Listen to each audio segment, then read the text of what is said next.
Welcome to the Hidden History Happy Hour podcast with Alex Dean and Bryan Cunningham.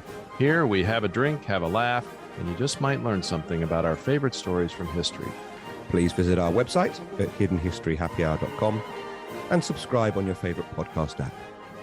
And if you like the show, please rate us 5 stars and leave a review. Cheers.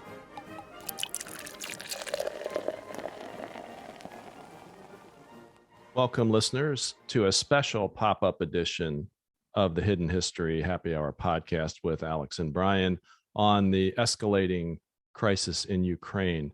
We're recording this on February 17th at 4 p.m. Eastern Time, and we'll catch you up a little bit on what's happening right now. This is a serious topic, but here on the Hidden History Happy Hour, we try to not take ourselves too seriously. So vodka, that's what I'm drinking, and I want to make a note. This is Polish vodka.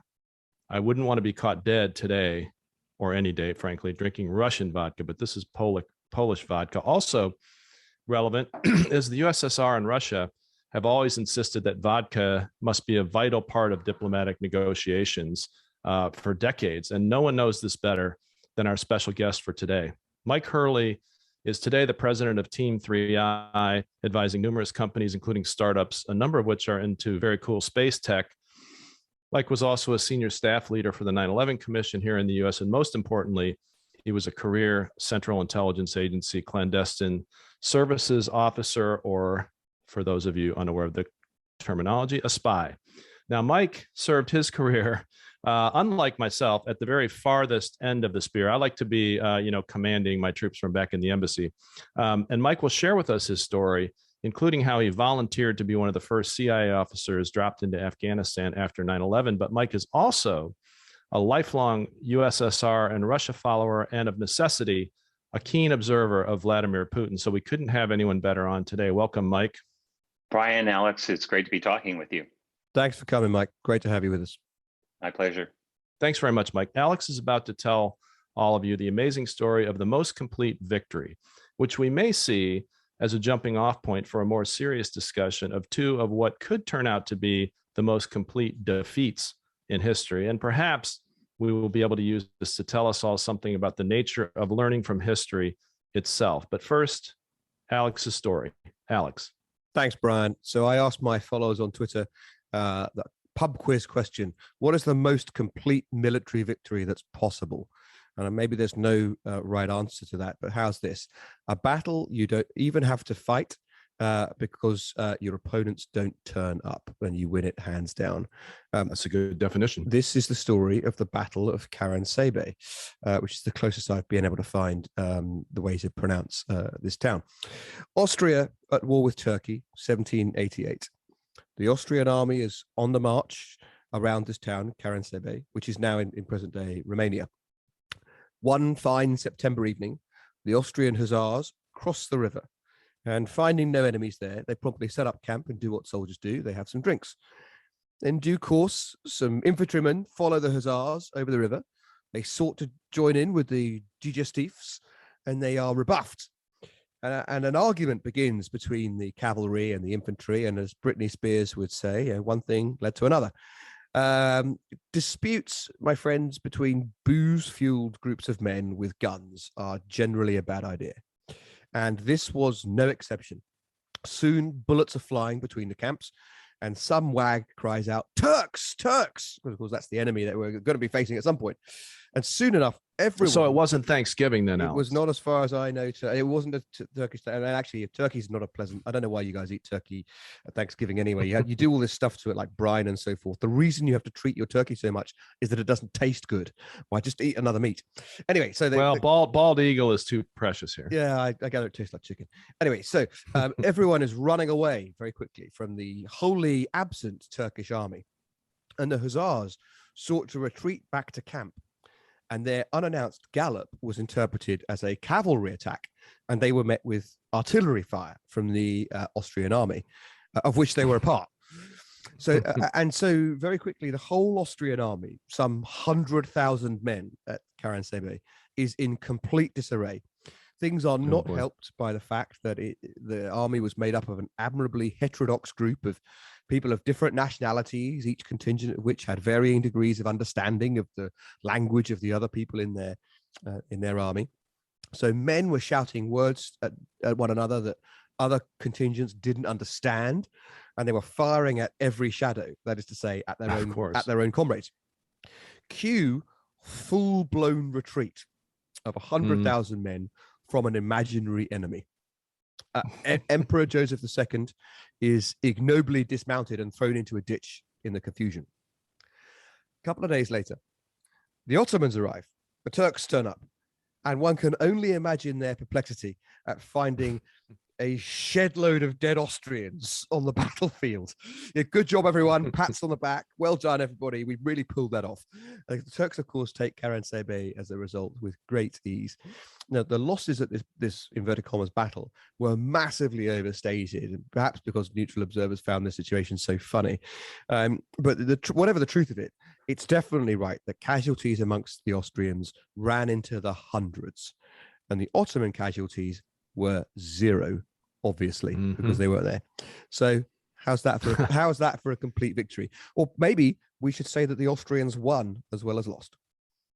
Yes. Well, that's a compelling case for the most complete victory. So many questions, Alex. First of all, how much exactly is a shed load, and why did you choose that unit of measure? In an environment in which there was imprecision about the number of dead, the Austrians wanted to play it down. Everyone else was playing the numbers up, and there was no real knowledge of how many people died. I went for shed load as a pleasingly imprecise figure that no one could disagree with. But I think it just means a lot. I think it certainly means in the hundreds, which is what most historians could agree on. Sounds wise. And also, perhaps you were thinking that this might be a family book, because we would say shitload in the United States or fuck ton, one of those two, but you probably enhanced your audience. There goes our clean rating on the App Store. Okay. As always, editing. Okay. So look, we're going to talk about dictatorship today and the nature of being able to control the information environment. So Alex, I'm curious, is there any historical record of any fallout that Emperor Joseph II took for being knocked into the ditch, or was that just covered up at home? Or how do we even know that as history? Good question. And I think that the answer is that it was so widely known in the army that that's where they had to pull the emperor out of the ditch, that couldn't be repressed. But of course, they were in the dark and firing shots at one another. And the point is that nobody knew how he wound up, where his horse bucked or someone knocked him, or whatever. Nobody was appreciably to blame. So whilst the fact of him being in the ditch was uncontestable, I don't think they ever found anyone to pin the blame on. I also love the part of the story that media reports overstated the losses, probably out of boredom with the true story. I suspect there's a fair amount of cable TV that follows that maxim today. Right. Well, unfortunately, we do need to move on to more serious things, although not to say it wasn't very serious for the shed loads of dead Austrians. Yeah. But Mike Hurley, any thoughts on the most complete victory? You have any other candidates for that as we speak? Well, I don't have any offhand. I think that's a very compelling story, and I agree. That would be. It's almost sort of Sun Tzu, I guess, in its implications that knowing your enemy and being able to defeat your enemy without kind of raising a fist at all is pretty impressive. So maybe as we go on, something will occur to me. But that's quite a story. I hadn't heard it before. I bet you Sun Tzu also said something about knowing your own side, because that's what kicked it. A lot of people were speaking different languages, didn't recognize each other's uniforms. That's part of it too, I think. You almost wonder, how the Austro-Hungarian Empire, even existed with such divergences and disparities in its people, wrangling that. And of course, we saw when Yugoslavia came apart, sort of remnants of that. Sort of I guess centrifugal force that took place there. So holding that together for so many centuries is actually pretty impressive. That did put me in mind of one other question, Alex, though. I remember in an earlier episode, we talked about the many wars fought between Napoleonic France and your country. Yes. And if I remember right, they were referred to as campaigns of X based on who the coalition was that was being fought. Almost the reverse. And it's kind of flattering, rightly in this example to the French. They were the wars of the Blah coalition. And in each time, the coalition was fighting the French. So Right, you had the right. War of the Fifth Coalition, the War of the Sixth Coalition, and it's just whoever was taking on the French at the time. So is there anything to suggest then, Alex, that part of the reason why the French, God help me for having to say this, but resisted all the coalitions for so long is because the coalitions were built on this same sort of diversity that led to communication problems and order of battle issues and command and control? Is that a thing, or am I just making that up? No, I think at the time France was one of the. It's fascinating. If you look at a map of France over time, it changes shape much more than people think of it as doing. But nevertheless, there was a coherent unitary state in a dominant position in Europe far sooner than we saw the emergence, most notably and obviously, of Germany as we know it to be today. But also Britain with its international and global trading and colonial interests was always of a mind to divide and conquer on the continent rather than, apart from certain notable exceptions when we ran parts of France, notably more efficiently than the current occupants, obviously. Our interests on the continent were greatly less than those who are from there. And the French were running a successful unitary state, and under a series of leaders, most especially Napoleon, were one of the strongest military powers in Europe. And so the continent came to be defined by powers against the French and their occasional allies. Yes, sir. Well, our discussion from now on is going to violate virtually every part of the name of our podcast. It's not history yet. It's about to be history, probably. It's not happy. It's not hidden, because as we speak at 4:15 p.m. Eastern Time on February 17th, Vladimir Putin's Russia has some 140,000 troops surrounding Ukraine. And this morning, Russian-backed separatist forces in eastern Ukraine shelled a kindergarten, no doubt hoping to provoke a reaction from the Ukrainian forces that could enable an excuse for an invasion. The only thing that's consistent with our title is it is happy hour in the sense that we are enjoying some vodka, but the United States Secretary of State called this day, February 17, 2022, perhaps the most perilous moment for peace and security since the end of the Cold War. And President Biden said that Russia will attack Ukraine, quote, within the next several days, close quote. So, Mike Hurley, you've been a CIA officer, you've been a policy person in the White House, you've been a reviewer of instant history as a senior staffer on the 9/11 Commission. Do you think this is hyperbole, or you think it's a sober assessment of where we are at this moment in time? I go along with Secretary Blinken's assessment. You know, it was just a couple of days ago when we thought tensions might be easing, because at least Vladimir Putin had put out that the Russians had pulled some troops away from the Ukrainian border. I was asked that question on a broadcast the other day, and I remember my answer was that I didn't believe it, that had actually happened, and U.S. nor allied intelligence had confirmed that had taken place. And so now we learn, and Blinken was talking about that this morning as well too, that in fact the Russians had sent reinforcements. I think 7,000 more soldiers into the area along the border. So being even more provocative, and the reason I dismissed it, that Putin had pulled it away, is because I sort of see him as a pathological liar, and I think that he'll sort of say anything. I think with leaders like Putin, the ends justify the means. So any sort of tactic, any sort of deception is sort of fair game. That's how I see it, and it sort of raises the question, and I'd love to discuss it with both of you, Alex and Bryan, is just the nature of the Putin regime. It's autocratic regime for sure, but that allows him a certain latitude, lots of latitude actually, to do things. Sure. Dictatorship is efficient. Yeah, certainly. And I read a really fascinating article by kind of a scholar on Russia that I read every time she writes an essay. It's Ann Applebaum, who published a long piece in the Atlantic about Putin, and I think she has it right that that essentially what Putin really fears. I think a lot of what's put out, obviously, in my view anyway, is propaganda. about the Ukrainians are discriminating against the Russians in Ukraine, Right. and all those sorts of things. I think it's obviously nonsense in my view, and but Applebaum thinks that what's really going on here is that Putin, and this is consistent with a theory I've long had about dictators and autocrats, is while they have a great deal of strength, and by that I mean, in Russia, for example, Putin controls the military, the police, the secret police, the media, the economy, really, all the big corporations, all the big, sort of wealth producers there are oligarchs who they make their billions. He gets his rake off from it, making him one of the richest people in the world. And so in that sense, he's strong.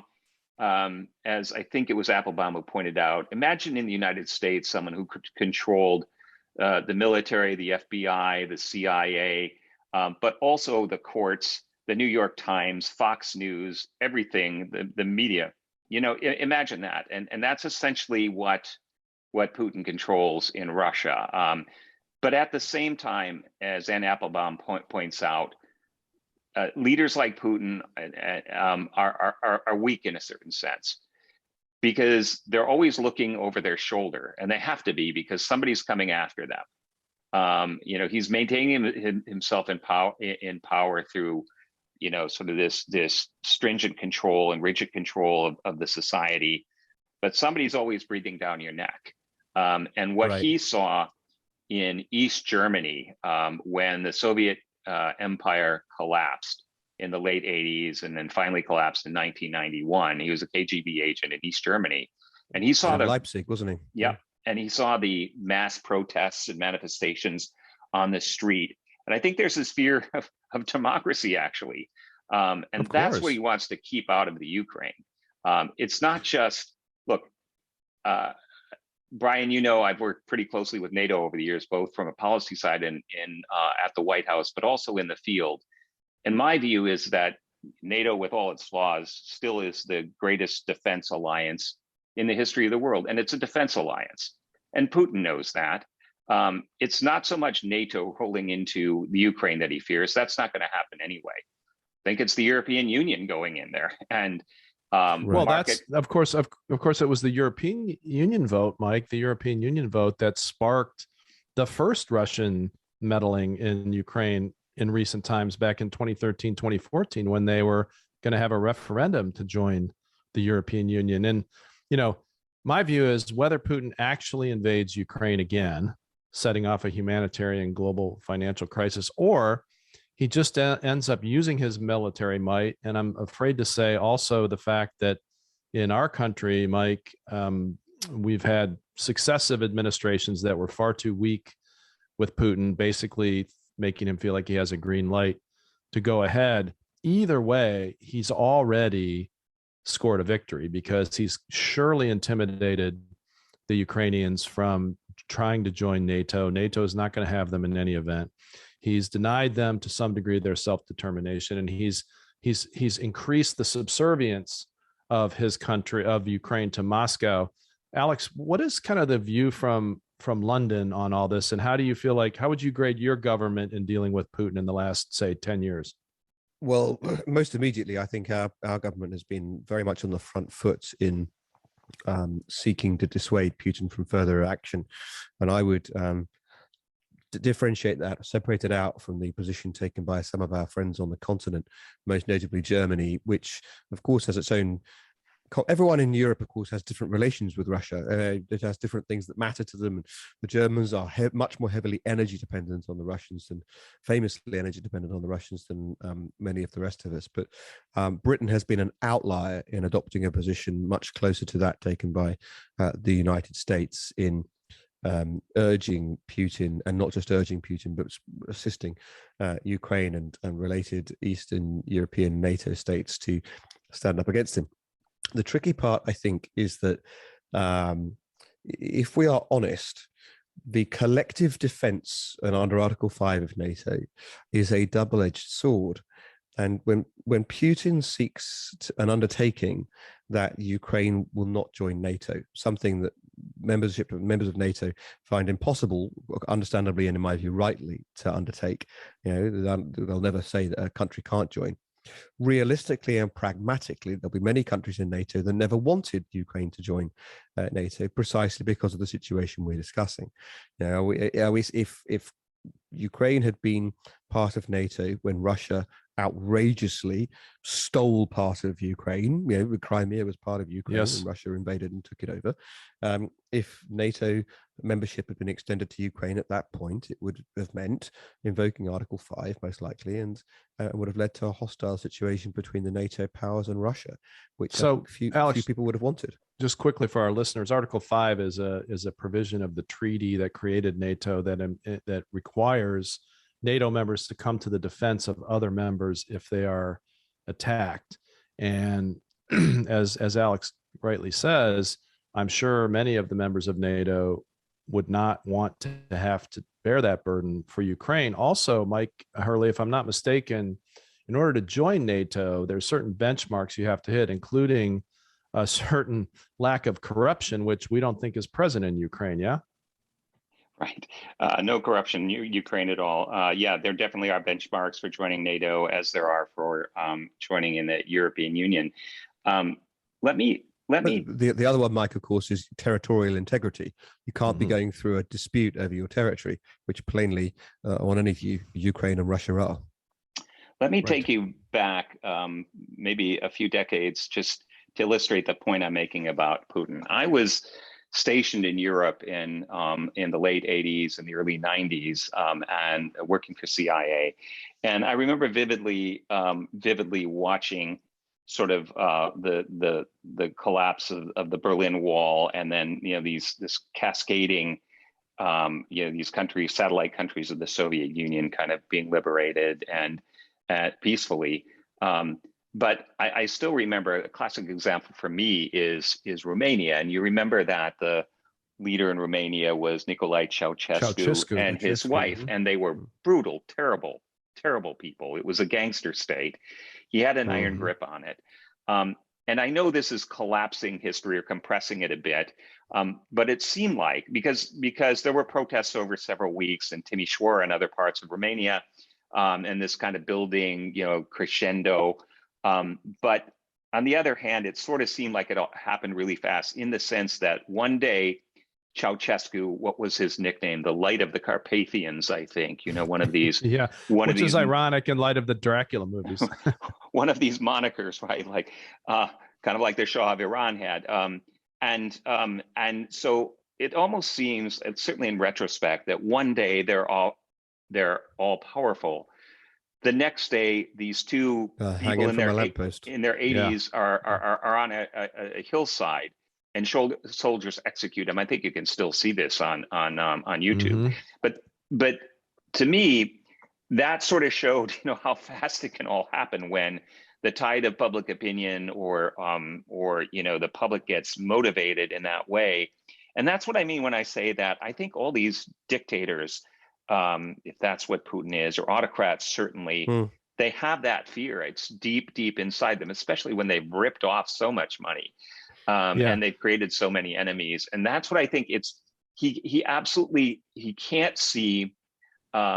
It's not just NATO, it's Ukraine, this neighboring state, so important in kind of Russia's history, becoming more liberal, small L, right? And with market capitalism and young people now, especially, kind of out demonstrating and demanding freedoms and demanding better lives and looking to the West. He just can't see that, because he knows that will cross the border into Russia, and suddenly this iron grasp becomes weaker. That's my view. Can I? I just want to respond to that, because I think I agree, and I think I share your admiration for Applebaum's reporting on this stuff, and I listened to her on the Council of Foreign Relations podcast, The President's Inbox. We don't just make good podcasts here; we recommend them too. And I thought that I thought that was excellent. But the best analysis I've seen is from Stephen Lee Myers, who is or was the New York Times Moscow guy, and he wrote a biography of Putin. called the New Tsar. And I think that very much informed my understanding of Putin's position on this stuff. Not least, it's worth remembering, you said I want to take it back a few decades and it might feel like collapsing history, but Putin joined the KGB in 1975.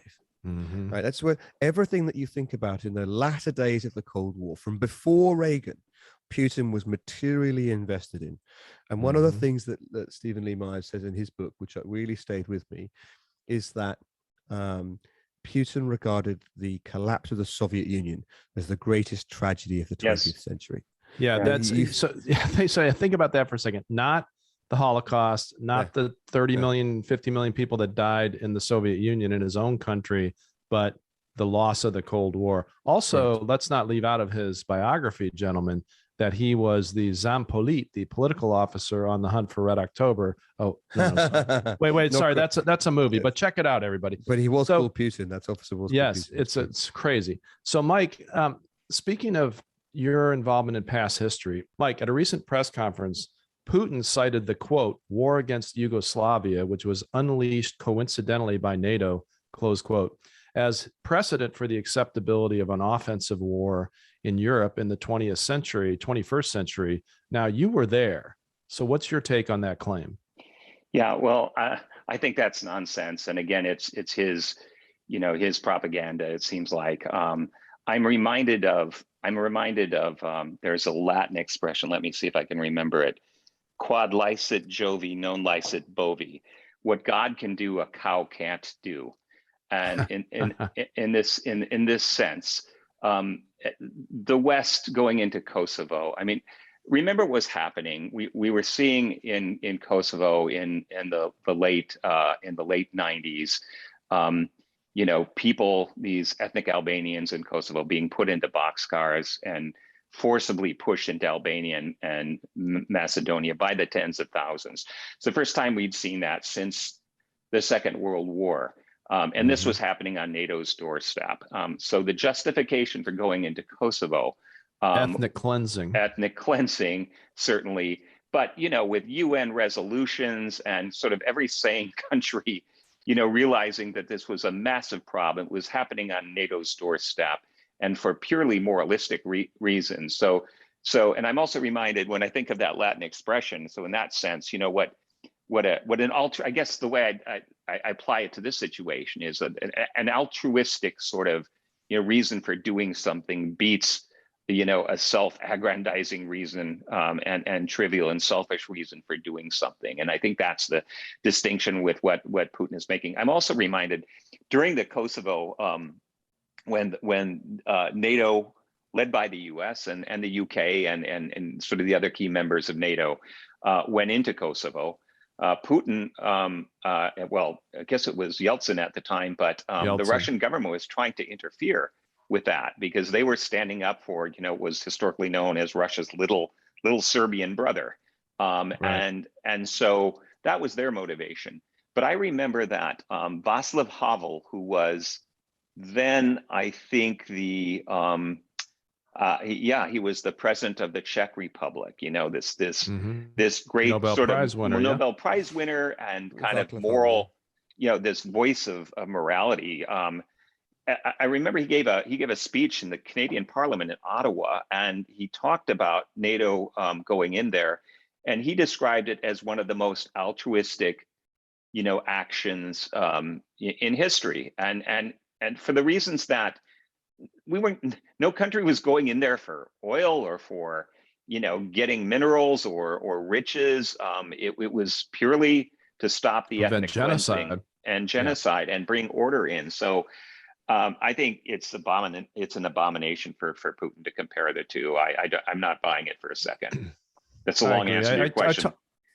No, I threw you a little softball there because it's first of all, your experience is extremely valuable, but also I think it's worth thinking about the role of disinformation and propaganda and provocation and dirty tricks in all of this. The Russians, and before them, the Soviet Union, and before them, the Nazis, have a long history of creating false narratives, false films, provocations, to justify their invasion. And the Soviets didn't even shy away from executing the entire government of a country and then installing their puppets to invite them in to restore the peace. So Mike, based on Putin's playbook and Soviet Union playbook beforehand, how do you, if you had to make a bet, which I know you don't like to do, how would you see this playing out over the next couple of weeks?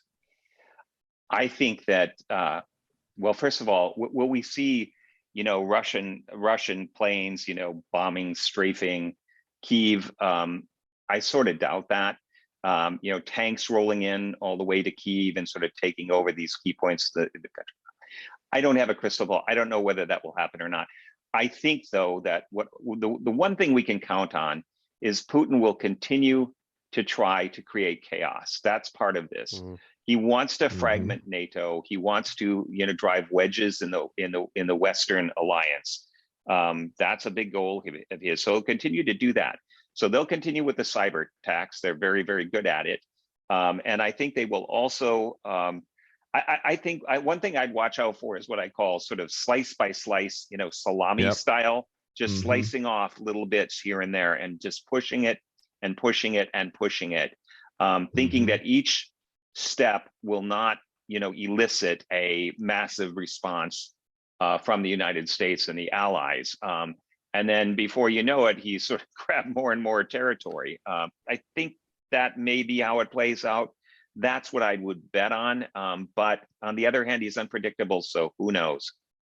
And Alex, I know we've seen this movie before, and it's always perilous to draw too precise lessons from history, but I can't help but think about, as Mike talks about taking slices off, Adolf Hitler taking the Sudetenland and then the agreement with Austria. I put that in air quotes, the agreement. And the next thing you know, you got a real territory grab. Yes, and on the one hand, of course, it was a terrible betrayal of the well-constructed defensive arrangements of the then Czechoslovakian people. On the other hand, there are those who defend the policy of appeasement, looking back to that time, on the basis that it gave the Western powers, most especially my own country, more time to prepare for the fight against Hitler. And the difficulty with the comparison is that if we did buy time, I have no confidence that we would be doing more to prepare ourselves. So the trouble, the comparison breaks down at the point when you think about, well, if appeasement were to happen, then what?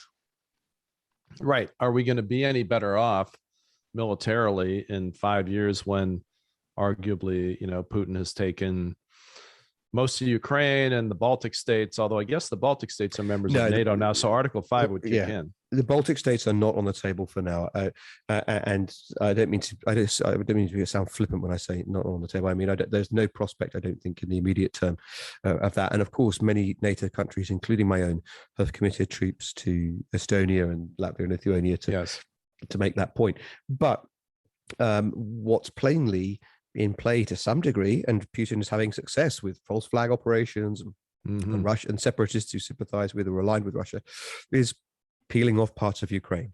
And if you take a slow approach to history and you believe that you will get there over time, it's hard to deny that he's having success in this. It's repulsive, and it's something we should stand up to. But we can't deny that he's having, on his standards, the ever expanding area of Russian influence in that part of the world.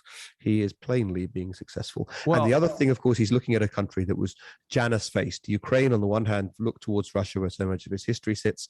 On the other hand, was looking towards the European Union. Much of the Maidan movement was about being closer to the EU and to Western Europe.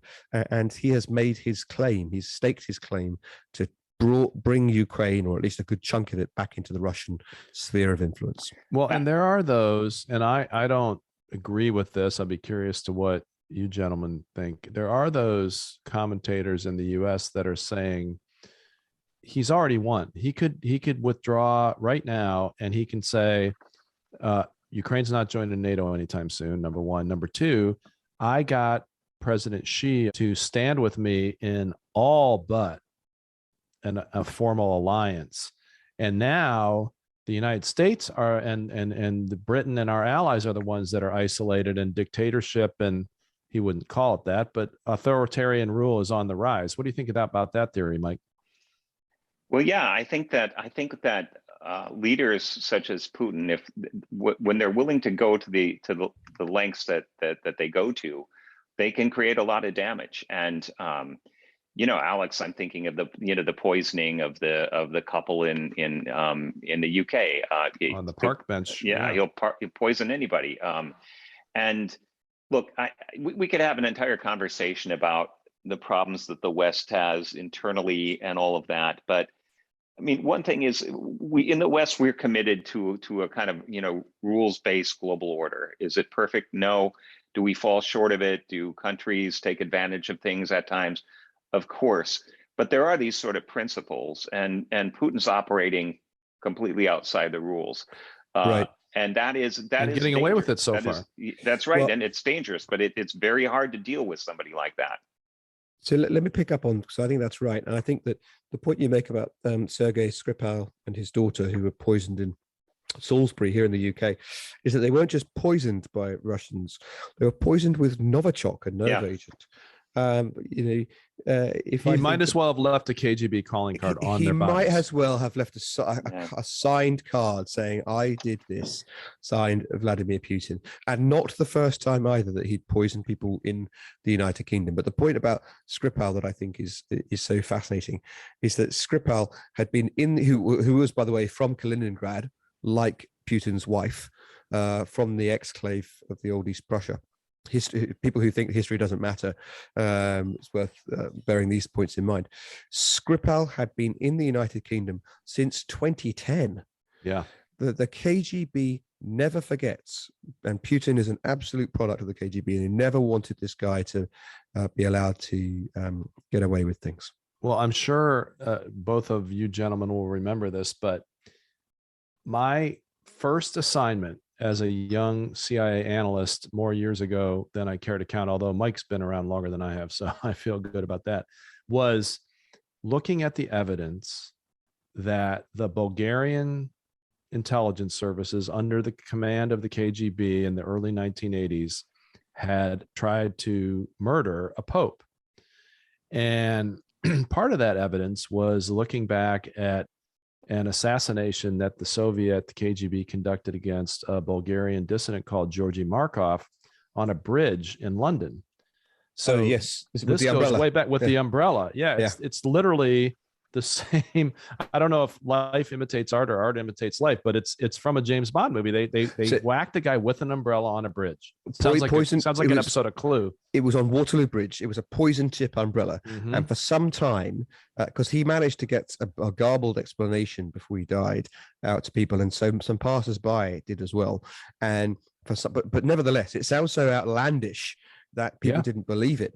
And then after the collapse of the East, after the Cold War ended, they went down into the Bulgarian embassy in one, I don't even think it was the UK, in another country. They found a whole bunch of poison tip umbrellas.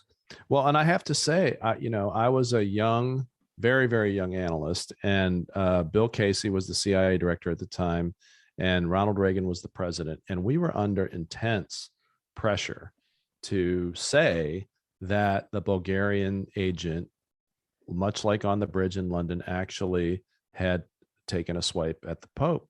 And Mike knows that one of the great ethical principles of being a CIA analyst is you don't bow to political pressure. And so we were almost predisposed to argue with the political leadership. And this plays out many, many times in the decades since, in the first Iraq War, the second Iraq War. Well, it turns out historically, they did it. Gosh, is that right? Yeah. Well, just like in the UK, where you remember they killed Alexander Litvinenko, who was another Russian spy, with polonium-210, which you need a state laboratory to produce it. I mean, don't they, Alex? Don't they unofficially call it plutonium-210? Not sure. I hadn't heard that, but it fits.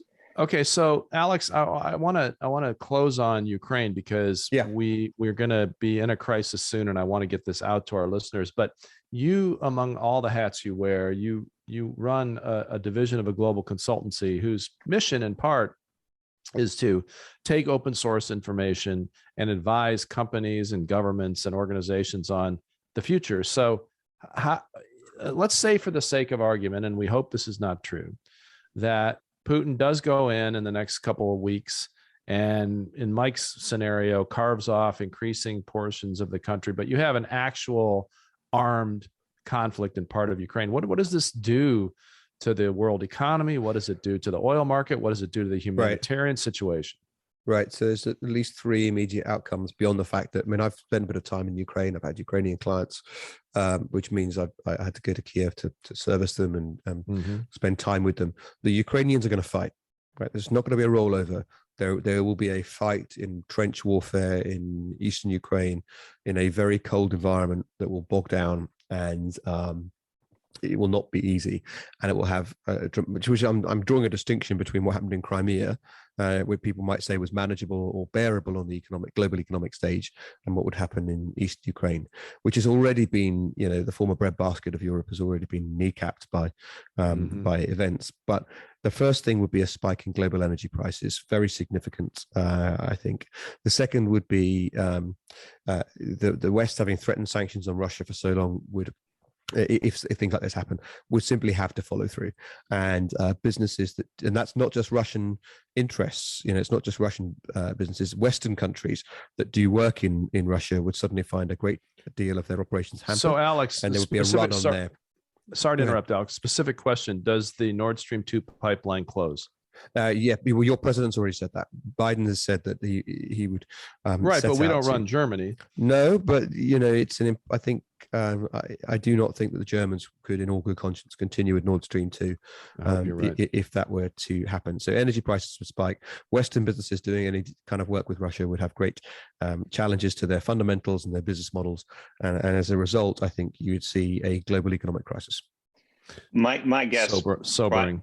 Bryan and Alex, on that as well too, is that I have a hunch that Biden already has a protocol with the Germans on this, that that they've reached an agreement. It just hasn't been publicized fully.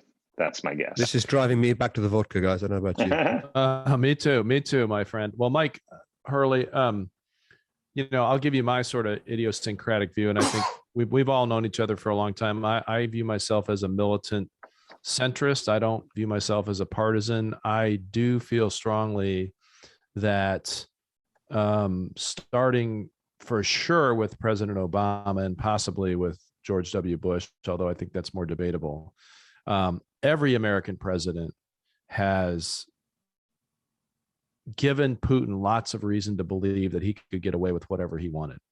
And similarly, President Xi in China. And I just wonder, Mike, you can debate that if you want, or more perhaps forward-looking, if and then slices off a significant portion of Ukraine with tens of thousands of casualties, and we wind up with economic sanctions such as the pipeline closing, maybe Sweden and Finland become close to being NATO members, maybe we more Soviets that are NATO members. How do you see this playing out in telling Putin and President Xi in China and the Iranians and other potential empire building despots that they can't get away with it? Or are we just in a whole new era where countries can get carved up? Yeah, I don't disagree with you, Bryan. I think that Putin clearly sees the U.S. As weak. We've been blasted by COVID, like much of the world. Our politics are polarized. All those different things. He definitely sees us as weak. But it's also given that when dealing with a despot, as you say, that they have certain advantages over a government system where there's checks and balances, where a president can't just take us willy-nilly into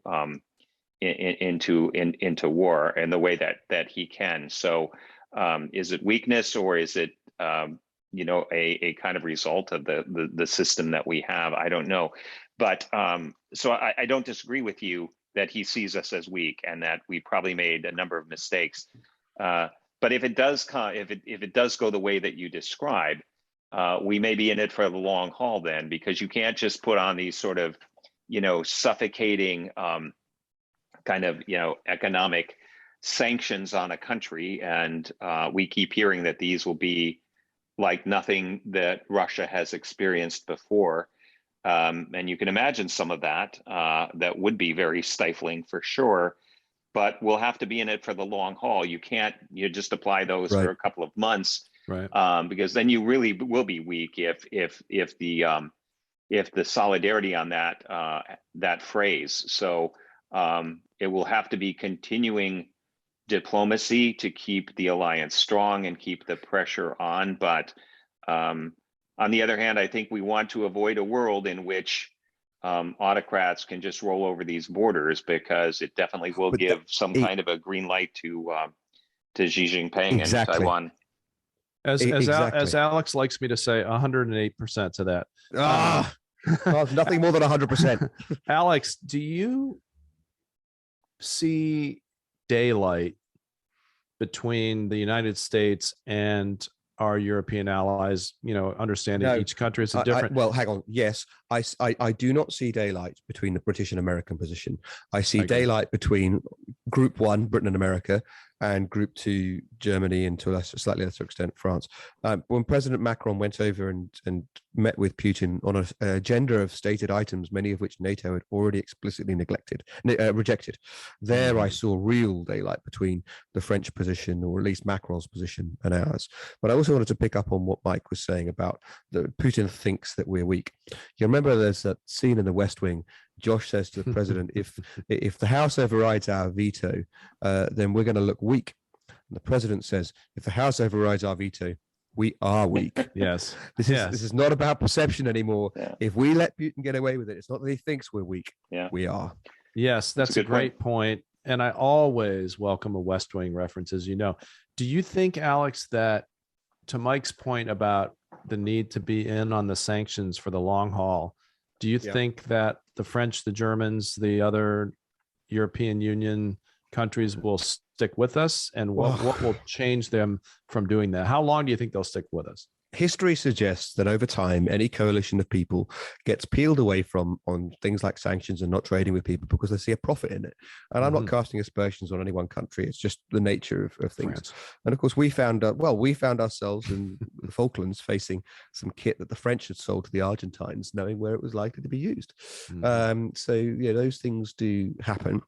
But I would say in this example, Britain has today, as we record, announced that we're going to end our so-called golden visa program for everybody. But really, it's happening because it's been extended to many Russians who've arrived in and enjoyed their time in London as a result of their money. And of course, the irony being, generally speaking, it's not their money, it's money they've expropriated from other people. But I would also say that it's very easy to do that eye-catching piece. The much harder thing to do is the billions of pounds that's gone through the city of London in terms of trades and investments. That's the harder yards, and that would really bite. The city of London is a small area of financial activity, but it's more than 15% of my country's entire economy. And that will have to be the last word for us today, listeners. Thank you so much to Mike Hurley for joining us to share your experience and insights. Next week will be a special President's Day episode where we'll talk about Abraham Lincoln's duel. Bet you didn't even know there was one. And we'll tell some stories about LBJ, always colorful. And listeners, the bourbon will be flowing next week, so you're not going to want to miss that one. Meanwhile, as you hear this, we hope tanks are not rolling across the Ukraine border and missiles are not raining down on Kiev. But either way, we hope this episode helps you understand a little bit more about what's going on. See you next time. Cheers. Thank you for listening to the Hidden History Happy Hour podcast. Don't forget to subscribe on your favorite podcast app. And if you have questions, comments, or suggestions for topics, you can find us on Twitter or on our website, hiddenhistoryhappyhour.com. We look forward to joining you next time. We thank our gifted producers, Jeremy Core and Kate Cruz, and our visionary executive producer, Ivan Williams, without whom this podcast would be, well, history. And thanks also to our art designer, David Wardle. Cheers.